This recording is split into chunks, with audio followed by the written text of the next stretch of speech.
பெற்றோர்களே, உங்கள் அனைவருக்கும் என்னுடைய வணக்கம். பள்ளி விடுமுறை நாளையிலிருந்து துவங்குகிறது. 40 நாட்கள் ஒரு பெரிய விடுமுறை. காலம் மிக பொன்னானது. இந்த காலத்தையும் நேரத்தையும் நாம் மிகவும் பயனுள்ளதாக செலவிட வேண்டும். தங்கம் எப்படி விலை இன்னைக்கு 1 கிராம் 15,000 ரூபாய் விற்கிறதோ, அதே போல ஒவ்வொரு நேரமும் ஒவ்வொரு நிமிஷமும் விலை மதிக்க முடியாத அளவுக்கு இன்றைக்கு காலம் வேகமாக நகர்ந்து கொண்டிருக்கிறது. உங்கள் குழந்தைகள் இந்த விடுமுறையிலே என்ன செய்ய வேண்டும் என்பதை நாங்கள் தீர்மானித்து கொடுத்திருக்கிறோம். அதை தாங்களும் தயவு செய்து எங்களுக்கு ஒத்துழைப்பு கொடுக்கும் வகையிலே மாணவர்களை அந்த விடுமுறை பயிற்சிகளை செய்வதற்கு உதவுங்கள். ஒவ்வொரு சப்ஜெக்ட்லையும் பல ஒர்க் ஷீட் கொடுத்துருக்கிறோம்.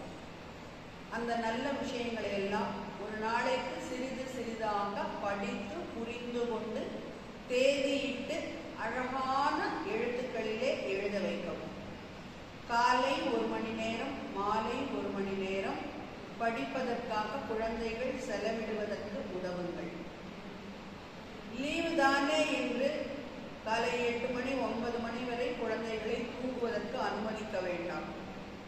5:30 மணிக்கு எழும் பழக்கத்தை குழந்தைகளுக்கு தயவு செய்து ஏற்படுத்தி கொடுங்கள். நீங்களும் விடியற்காலை 5 மணிக்கு எழுந்து விடுங்கள். அப்பொழுதுதான் பள்ளிக்கூடம் திறந்த பிறகும் அந்த பழக்கம் குழந்தைகளுக்கு வரும்.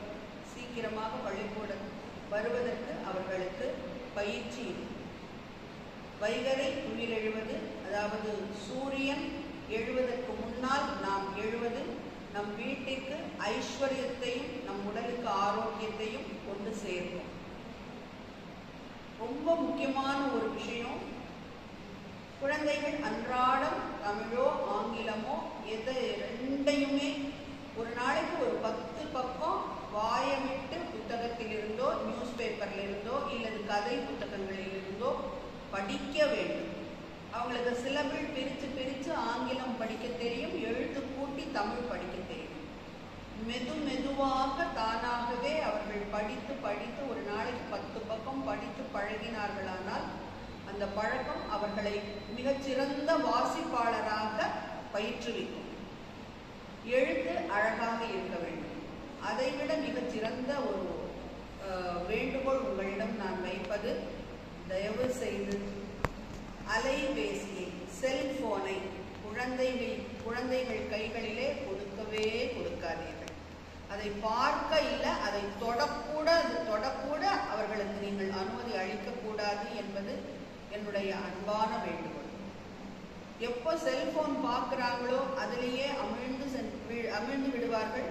அவர்களுடைய வீழ்ச்சி, அதாவது அவர்களுடைய கிரியேட்டிவிட்டி, அவர்கள் தானாக சிந்திக்கும் ஆற்றல், பாடம் படிக்கும் ஆற்றல், இவையெல்லாம் சிறிது சிறிதாக குறைந்து கொண்டே போகும்.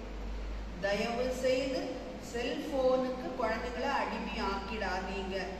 ஒரு நாளும் நான் இன்னைக்கான ஒரு நாள் கார் எடுத்துட்டு எல்லா குழந்தைங்களோட அட்ரஸும் என்கிட்ட இருக்கு. ஏதாவது ஒரு நாள் யார் வீட்டுக்கான விசிட் பண்ணலான்னு கண்டிப்பாக நினச்சிக்கிட்டு இருக்கேன். இந்த ஹாலிடேஸில் என்னால் முடிந்தவரை ஒரு 2-3 குழந்தைங்க வீட்டுக்கான நான் வரணும்னு நினச்சிட்டு இருக்கேன். யார் வீட்டுக்கு எந்த நேரம் வருவேன்னு எனக்கு தெரியாது, ஆனால் கண்டிப்பாக வருவேன். உங்கள் குழந்தைகளை சிறந்த முறையிலே இந்த லீவு பொழுதை கழிக்க வையுங்கள். நல்ல உபயோகமுள்ள பொழுதாக. சாயங்காலத்திலே கோயிலுக்கு செல்ல வேண்டும். அன்றாடம் பகவத்கீதை, விநாயகரகவர், சிவபுராணம் போன்ற நல்ல ஸ்லோகங்கள் பள்ளிக்கூடத்திலே சொல்லிக் கொடுக்கப்பட்டிருக்கின்றன. இவைகளை எல்லாம் காலையும் மாலையும் ஓதாமல் ஒரு நாளும் இருக்க வேண்டாம். அதை செய்யுங்கள். பெற்றோர் வணக்கம். தினசரி காலை அம்மா அப்பாவை வணங்குதலை ஒரு பழக்கமாக குழந்தைகளுக்கு ஏற்படுத்தி விடுங்கள். குழந்தைகள் உங்களுக்கு வயதான காலத்திலே உங்களை மதித்து உங்களுக்கு பணிவிடை செய்வதற்கு அது அவர்களை ஒரு சிறந்த குழந்தைகளாக உருவாக்கும். தயவு செய்து நான் சொன்ன இந்த எல்லாவற்றையும் உங்கள் குழந்தைகளும் நீங்களும் கடைபிடித்து ஒரு சிறந்த சமுதாயத்தை, எதிர்காலத்தை உங்கள் குழந்தைகளுக்கு நல்ல ஒழுக்கமான வளமான எதிர்காலத்தை உருவாக்க நாம் இருவரும் இணைந்து செயல்படுவோம். இந்த விடுமுறை நல்ல விடுமுறையாக, ஆரோக்கியமான நல்ல பழக்கமுள்ள விடுமுறையாக உங்களுக்கும் உங்கள் குழந்தைகளுக்கும் அமைய வேண்டும். பள்ளி திரும்பும் பொழுது குழந்தைகள் எல்லாம் நல்ல சிறந்த குழந்தைகளாக மீண்டும் எங்களுக்கு திருப்பி கொடுக்க வேண்டும் என்று உங்களை எல்லாம் வேண்டி வணங்கி கேட்டுக்கொண்டு உங்களை வாழ்த்தி வணங்குகிறேன். நன்றி, வணக்கம்.